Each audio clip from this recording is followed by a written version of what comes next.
It is unbelievable and indeed shocking but true that this wife paid rent to her husband for about 5 years. And I mean she paid the rent to her husband, not for her husband, not for family, but rent to her husband. George had been getting away with his cruelty on Bimpe, his wife. He had been very mean to her and he always got away with it, but not this time around. They had been married for 8 years and no pregnancy yet. The day Bimpe got positive pregnancy test results, she was overjoyed, but that joy was short-lived. She got a distress call from her doctor on her way home. She secretly wished she didn't answer that call that stole her joy. Many years ago, George married Bimpe, who was a hard-working lady. Bimpe was a chartered accountant in a multinational accounting firm. By reason of her position, sometimes she leaves Nigeria for some offices in other nations. Bimpe is beautiful, adorable, attractive, peaceful. People just loved her. She knew her onions at work and was always ready to unravel naughty project issues. Bimpe was of marriageable age, but not many men felt courageous enough to talk marriage to her. They liked her, but they didn't think they could marry her. Because of her position and money, many guys felt she might not make a good wife. As if a good wife is one who doesn't have a good career. As if a good wife is one who doesn't have big dreams in life. Well, Bimpe was single till her late 30s when George suddenly appeared from nowhere. George is a successful businessman in real estate. He is loud and smooth talking. Bimpe fell for him. Because Bimpe is very busy, George knew to not disturb her work, but made himself available if, according to him, she wanted to distress. Bimpe began to enjoy his company. He would suggest her going for regular massages, and he was ever ready to drive her to great spas and therapeutic massage clinics around Lagos. George pressed for their wedding within 4 months of their first meeting. His argument was that Bimpe was too busy, and if they had to wait for when she is less busy, that they might be as old as Methuselah before they got married. Bimpe accepted, and their families agreed, and they married. They waited for 8 years, and Bimpe couldn't get pregnant still. They decided to do IVF. After the treatment and all, the results came out. Bimpe was pregnant. She was overwhelmed and overjoyed. She wanted to rush home to give the good news to George. She knew that her romantic husband would scoop her up in his powerful arms and do a beautiful dance. She knew that George would take her out to the new 7-star hotel in town. She couldn't wait. She had in her brain even started making plans about what baby clothes to buy. An old friend has a huge baby care shop in VI. She would go there during the week to pick up stuff for their baby. Oh, what a joy! She had been on leave in order to attend to these things without work and office disruptions. Who was she going to call first after telling George? Her mom? Her mother-in-law? Oh, her best friend, Joke. How would I break the news to Joke? Joke has been so supportive and praying for me. Joke has to hear this fast, but let me get home first to tell George. George is often at home these days. He said he lost his real estate job in one of the largest real estate companies in Nigeria a few years ago. He has been lamenting about it instead of getting up to build a real estate business on his own, or so Bimpe thought. Bimpe has more than enough money to support the family.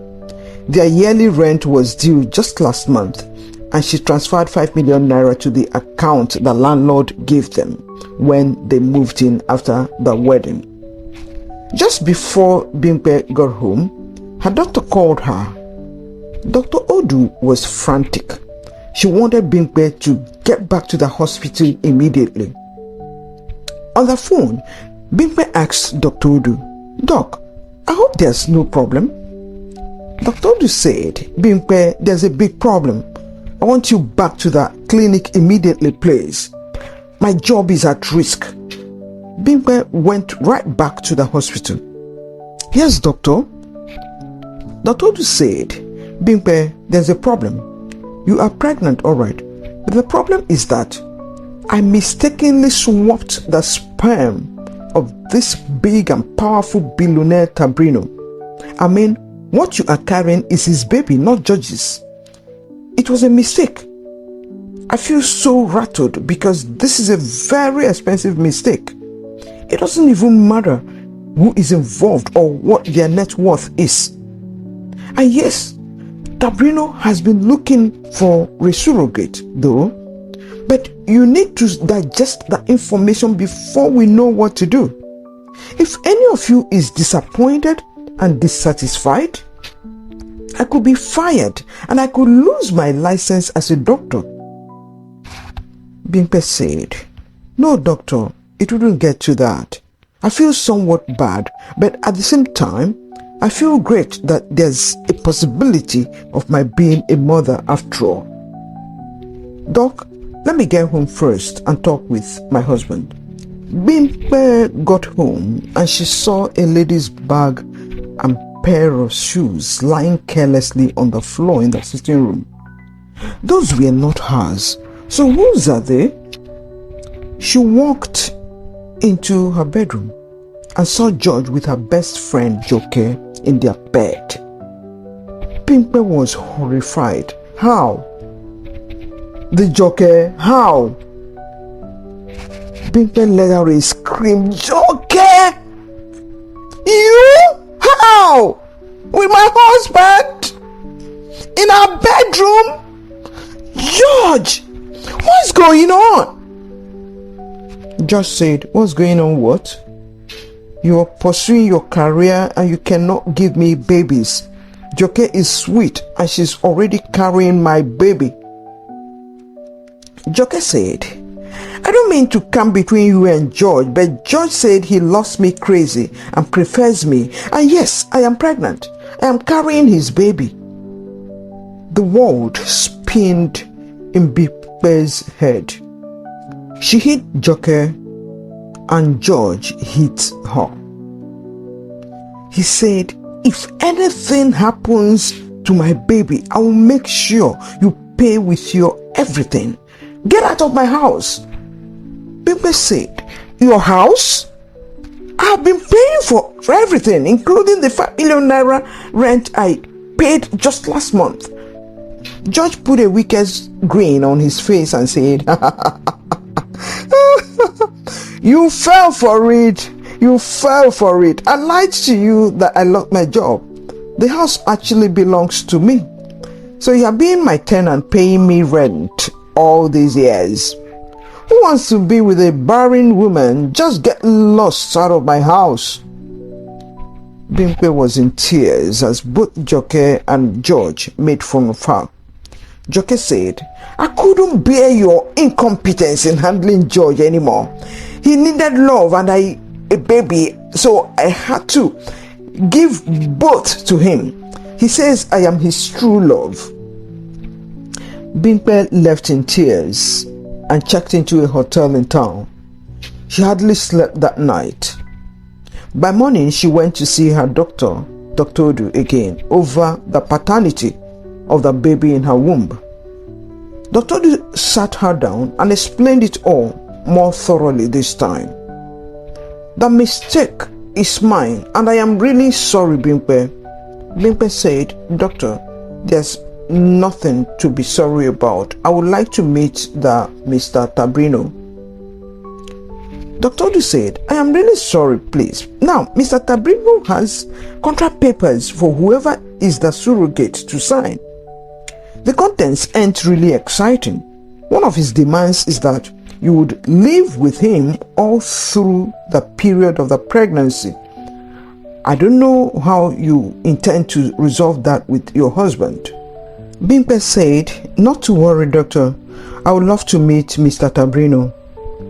Dr. Odu said, he will be here in 30 minutes if you would wait. In exactly 30 minutes, Mr. Tabrino appeared with one of his assistants. Bimpe greeted him, smiling warmly.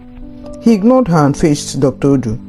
Dr. Odu said, yes, Mr. Tabrino, we got a surrogate and she's already carrying your baby. Congratulations. Mr. Tabrino looked at his assistant, who immediately brought out papers for Bimpe to sign. Bimpe signed. They collected the papers and left. Bimpe asked Dr. Odu, so doc, what next? Dr. Odu said, well, the next is to move in with him. But I wonder what you would tell your husband in order to move in with another man to have a baby for him when you haven't even given your own man a baby. By the way, your husband's sperm cannot make any woman pregnant. I found out after the mistake. Bimpe said, Dr. Odu, thank you for your concern, but I promise you, things are working out just fine. I have no problem moving in with him. Dr. Odu's eyes widened in shock. She said, Bimpe, I don't mean to pry, but how would you do that? Bimpe answered nonchalantly, Doc, don't worry. I'll give you the entire gist at the appropriate time. Meanwhile, let me leave now. Bimpe has a lawyer friend whom she discussed the entire matter with. In a few days, Bimpe collected the divorce papers and tucked into her bag. Tabrino asked his personal assistant to go pick Bimpe from the address she gave them. On a second thought, Tabrino said, I will go with you. Meanwhile, Bimpe got into the house and was accosted by George and Joke, who asked what she came to do. Joke asked, what are you here again for? We are done with you. Our love is very sweet, fruitful, and genuine without you. George said, maybe she is missing us already. Also, sleeping at the subway is not easy on a barren, incompetent, good-for-nothing woman like her. They both laughed. Oh, or maybe she's shacking up with one man in a rundown hotel somewhere where no get address. Then Bimpe threw the papers at him and said, sign these divorce papers. George took them and signed happily immediately.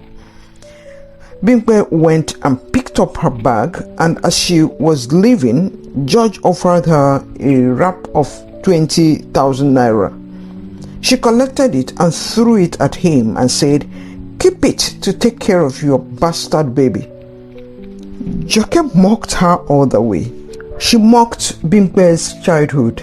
She mocked the fact that Bimpe was an orphan and was raised by foster parents. She turned every information she had on Bimpe into a mockery. Lastly, she said, I hope you didn't collect my jewelry or any of my stuff. She grabbed Bimpe's handbag and quickly emptied it on the floor. Bimpe was serious at this point. She stooped and collected her things back into her bag. As she made to leave, it was raining and she slipped and fell flat on her face.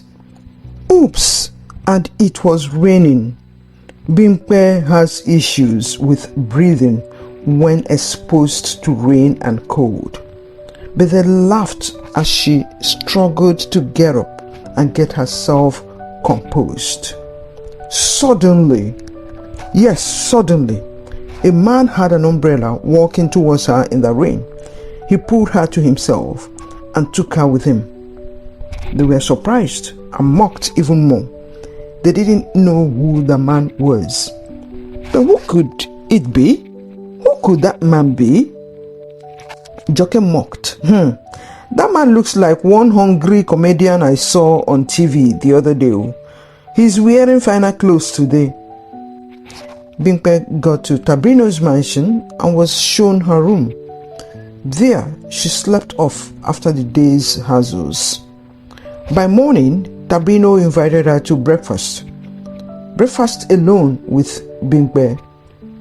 Tabrino asked if she slept well, and then he got into her being his surrogate. He asked more questions about her childhood. He melted when he heard that she was an orphan raised by very lovely foster parents. Beneath Tabrino's tough exterior is the kind baby boy who loves people and wants to help always. He already has over 1,000 students across the nation that are enjoying scholarship from him. Life was tough for him back then, with his mother struggling to raise him and sold whatever she could to ensure his school fees got paid. Tabrino remembered how he used to go crack palm kernel for people to earn the few pennies they paid. His eyes clouded and he quickly excused himself. Soon he needed to leave for the office. Bimpe went back to her room. She had resigned her job because part of the bargain was that the surrogate would not leave the house except in the company of Tabrino. There was going to be a dinner. A few friends of a real estate billionaire threw surprise birthday dinner for him, to which they invited many fellow billionaires and some real estate colleagues of his and his other friends. George and Joke were in attendance. Tabrino got exclusive designer wares from head to toe for Bimpe. She had seen and touched money, but nothing near the opulence, the splendor, the extravagance she is experiencing with Tabrino. There's a diamond set that is insanely valued around the globe. It was worn by a queen of England in the 18th century. It's only one set. There are photos of it. It's a set that's known in the billionaire circle globally. Many high-end designers have tried to replicate it. And of course, their copies of the set are pricey too, but nothing near the price of the original. And Tabrino bought the original and gifted it to Bimpe. It cost him about 10 billion naira to purchase it in England. He had kept it for over a year, wondering if to sell it, since he has had a 12 billion naira offer for it. One day he met with his closest business partner and friend, Oliver, and said, "I've been getting offers from different parts of the world for that diamond set." Oliver said, "I knew that would happen, that's why I asked you to buy it." Tabrino said, "The last offer came from one of the richest men in India. He offered me in their currency about 12 million naira in." Oliver said, "Sell now. 2 billion naira profit in 1 year is not so exciting, but I think it's good business." Tabrino said, "No, this could make a good gift to whoever I would marry. My father died early without even giving my mom any gift of worth. Nothing really. The hut we lived in was leaking." That evening, he gave it to Bimpe. They went together for the dinner. Tabrino was with her, and suddenly, he excused himself and stepped out. At that point in time, Joke and George walked in, hand in hand. And there was Bimpe standing alone, holding a small glass of wine. Joke said, "Ha! That cannot be her." George squinted, looked again and said, "She's the one." They moved closer, and Joke, who was feeling cool and tough, was first to speak up. "Ha! What are you doing here, Bimpe? You are husbandless, barren, and homeless. So how did you appear here? Oh, I can see the Elizabethan diamond set you are wearing." Joke actually reached out and touched one of the earrings and said, "It must be the fakest of the fakes, cheap thing." As Bimpe tried to push Joke's hand off her ear, Joke put her hand on the necklace and it came off to the floor. At the same time, she pushed Bimpe and she fell to the floor. There was immediate commotion, and just at that point, Tabrino walked in. He stooped down and lifted Bimpe up and picked up the necklace. Cleaners and security men rushed immediately to arrest the situation. Security picked up George and Joke immediately. Joke tried to mask everything up, but security with tech people in the digital house already saw everything on the replayed video. Yes, security picked Joke and her partner in crime, George. They took them outside where other security men were on standby. Because the necklace fell first and then Bimpe fell on it, there was a twist. Yes, a twist. It's not known yet if there's a dent. The party went on and came to a close, but Bimpe and Tabrino left early. Tabrino was worried that something could have happened to Bimpe and or the baby. Bimpe kept assuring him that she was just fine. Tabrino wasn't going to leave any stone unturned in this one successful pregnancy. The safety and life of the baby Bimpe is carrying and Bimpe herself is crucial to Tabrino. He didn't want stories, and indeed not stories that touch. So that night, they went to the hospital from the party. Dr. Odu checked her up and down and said there was no problem really, but that she would like to keep Bimpe at the hospital for observation in case anything tries to manifest because of the fall. That's how Bimpe stayed in a luxury hospital room for 7 days. Dr. Odu and her team kept checking her morning and evening daily for 7 days. George and Joke were locked up by police. The matter would appear in court faster than fast. Why that far and why that fast? Well, Tabrino is not a man just anyone could cross. Tabrino sued George and Joke, demanding 7 billion naira for assault and damages. It was in court that George and Joke learned that the necklace was the true original and cost 10 billion naira. Joke was completely flustered and demoralized. She didn't know what to do with herself. Now her best friend Bimpe is in her own true splendor kingdom.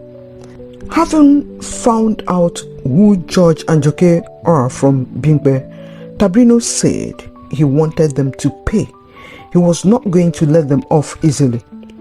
Tabrino, represented fully by a team of senior lawyers, said he didn't want them imprisoned. He wanted the money, 7 billion naira. They pleaded to settle out of court. Tabrino refused to meet with them. They met only with his lawyers. They settled eventually for 3 billion naira. George sold all the houses he owned, 5 of them in different parts of Lagos, including the one he lived in with Bimpe and now living with Joke. Remember, he had been collecting rent from Bimpe over the years with a claim that he was not working. And yes, the rent went to a supposed landlord, and the money eventually ended up in George's account. Now he has sold the house too in order to pay 3 billion naira to Tabrino. Joke is full of frustration, regrets, disappointment. She hated herself for betraying her best friend. Her unchecked greed has finally caught up with her and brought her to her knees. George just hated himself in cheating and deceiving the Bimpe that trusted him with everything in her. He has driven her into the waiting arms of a kind billionaire. And he has lost everything he owned to the genetic father of Bimpe's baby, who is a global billionaire. Joke hates herself fully now. Where do I start? She asked herself. What do I do? George's friends helped him rent a self-con in Ikeja. He asked Joke to meet him at a nearby restaurant for them to talk. Joke fired the first shot. "George, you caused all these problems." George asked, "How did I cause it when you are the one that pulled her necklace and pushed her down? You created everything we have faced these past months." Joke said, "I did everything to protect you, and you were happy with me for all the things I did to her. But now I see you are not worth my sweat at all. You played too cheap. You cheated on my friend, and if you have the slightest chance now, you would do the same to me. You would cheat on me." George said, "Joke, you know I love you. Let's put all these things behind us and make plans to get back up and also plan for our baby." Joke said, "It's like you didn't hear Bimpe when she called this baby your bastard child." George froze. His hand trembled. He opened his mouth, but his lips quivered. Joke continued, "Is it not obvious to you that you cannot father a child? Well, while you sort out yourself, I have moved on. The real father of my baby is another stupid man like you.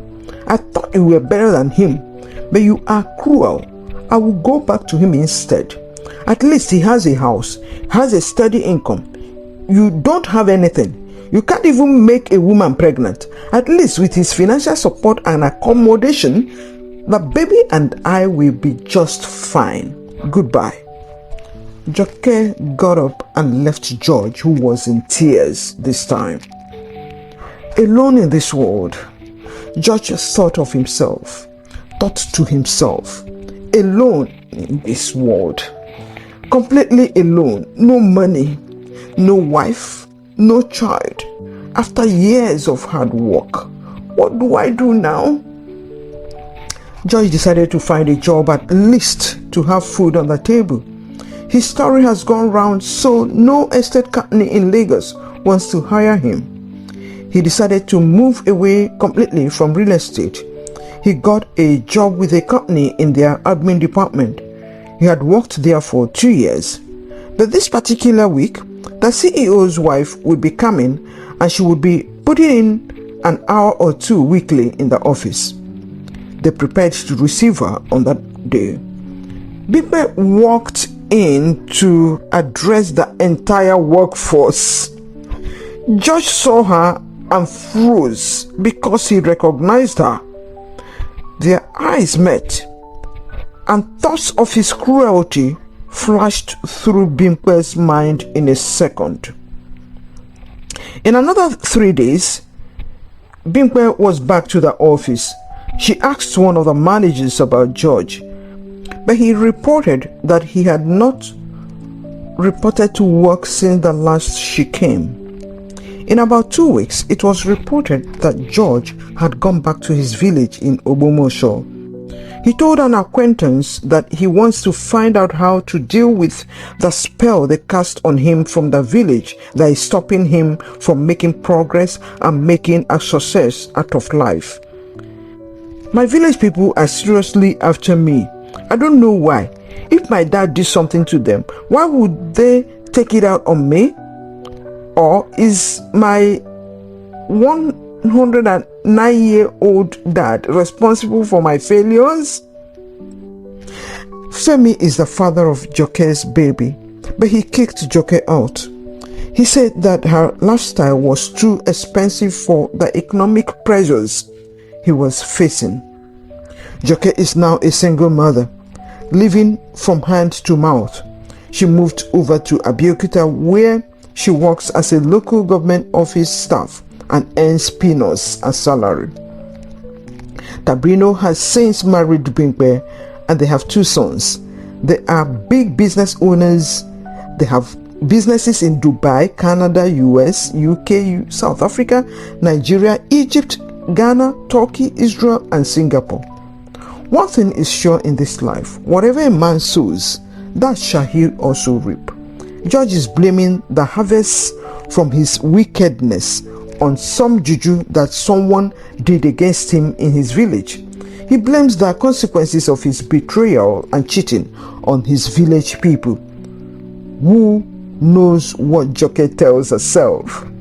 As for Tabrino and Bimpe, goodness also pays. It is good to be good.